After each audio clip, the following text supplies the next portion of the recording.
قال رسول الله صلى الله عليه وسلم: يا ملك الموت، كيف تقبض الأرواح وأنت في مكانك هذا؟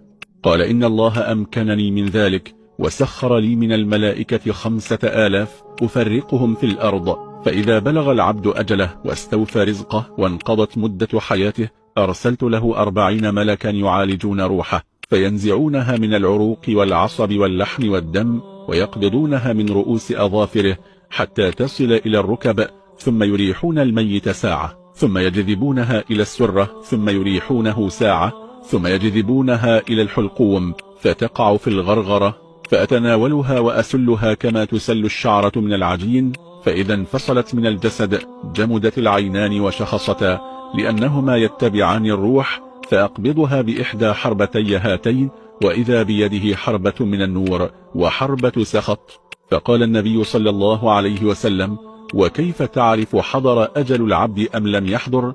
قال: يا محمد، ما من عبد إلا وله في السماء بابان، باب ينزل منه رزقه، وباب يصعد إليه عمله، وهذه الشجرة التي عن يساري ما عليها ورقة إلا عليها اسم واحد من بني آدم ذكورا وإناثا، فإذا قرب أجل الشخص اصفرت الورقة التي كتب عليها اسمه، وتسقط على الباب الذي ينزل منه رزقه، ويسود اسمه في اللوح، فأعلم أنه مقبوض، فأنظر إليه نظرة يرتعد منها جسده، ويتوعك قلبه من هيبتي، فيقع في الفراش، فأرسل إليه 40 من الملائكة يعالجون روحه، وذلك قول الله تعالى: حتى إذا جاء أحدهم الموت توفته رسلنا وهم لا يفرطون.